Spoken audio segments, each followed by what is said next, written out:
Welcome back mga kaaldab. Ito na naman po ang inyong lingkod, si Mr. Destiny.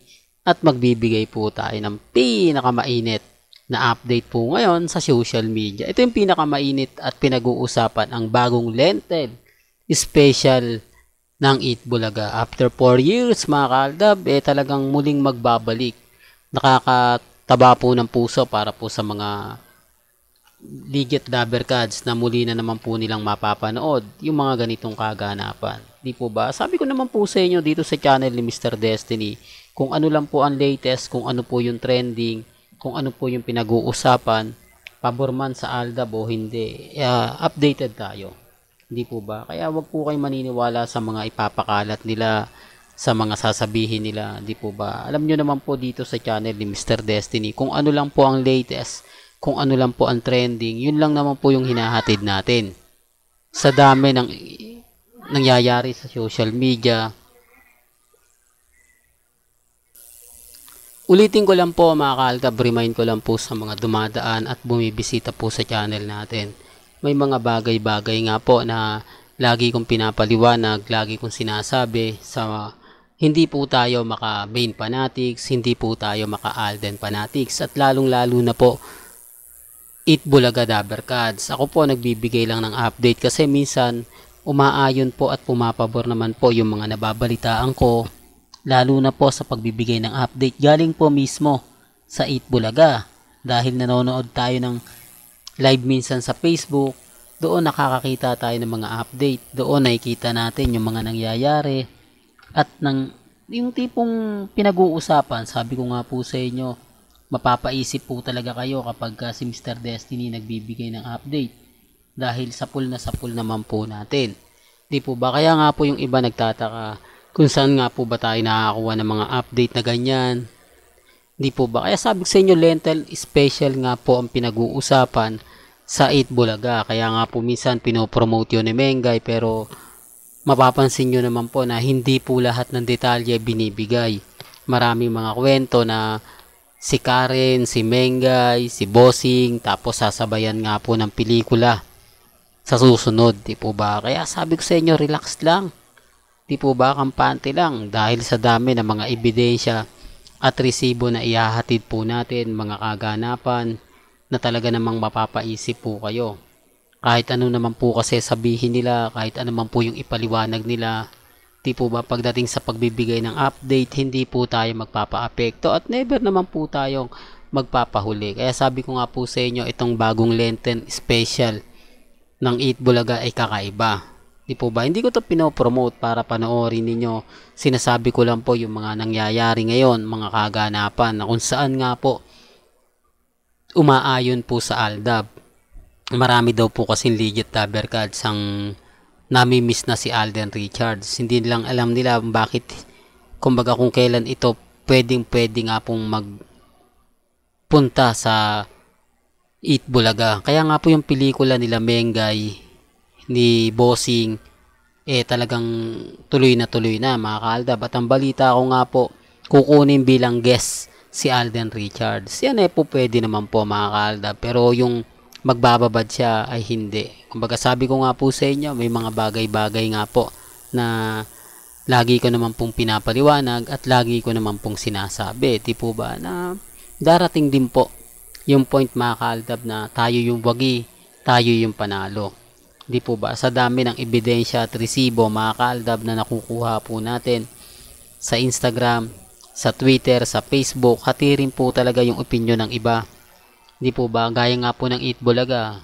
Sa tingin nyo po ba may nagbago? Wala po. Hindi po talaga makakagawa ng record o ng bagong record ang Eat Bulaga.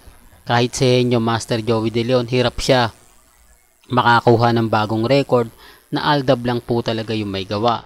Di po ba? Kaya nga po maraming mga kwento na lumalabas na kung pagbabasihan po natin at pagpapatulan, talagang pumapabor sa Aldab. Kaya lang syempre, ang sinasabi nila, hindi na po pwedeng maibalik ang Aldab sa Eat Bulaga.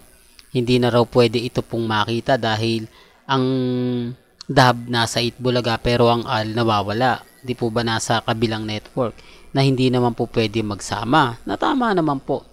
Pero gaya na sinabi ko, once na matapos na yung kontrata ni Alden, at magiging freelancer na lang po siya.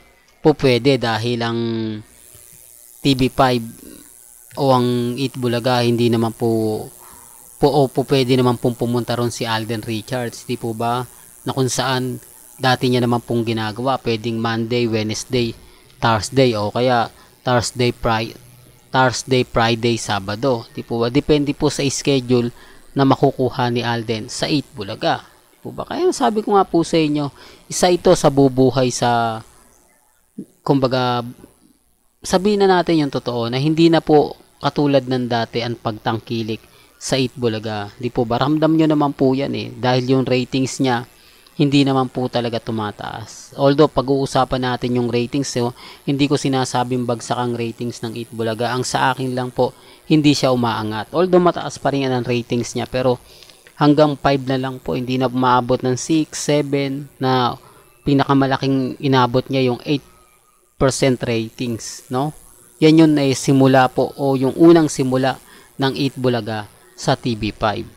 Pero bago natin ituloy itong magandang update natin, kung bago ka lang sa channel na to at isa kang true-blooded Aldab Nation na nagmamahal kila Mengay at Isoy, tama po ang channel na pinuntahan mo, kaya consider na po kitang bagong subscriber at huwag mong kalimutang i-share ang mga video po natin sa mga mami, sa mga titas at sa mga senior. Sabi ko nga po sa inyo, kumbaga hindi naman po lahat masasabing maganda ang Eat Bulaga ngayon.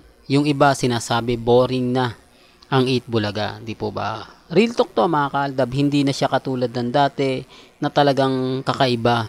Marami na kasing artistang nawala, di po ba? At kung titignan nyo naman po yung mga artista dati, mas maganda raw po kasi ang studio ng maraming mga artista kaysa sa iilan na lang nga po talaga sila, di po ba? Totoo naman po mas maganda, mas marami, mas masaya, kaya nga Eat Bulaga pampamilya, di po ba? Kung titignan nyo naman po yung mga artista sa TV5 o sa Eat Bulaga, talagang kukonti lang, lalo na po kapag ka nasa barangay yung tatlo, di po ba?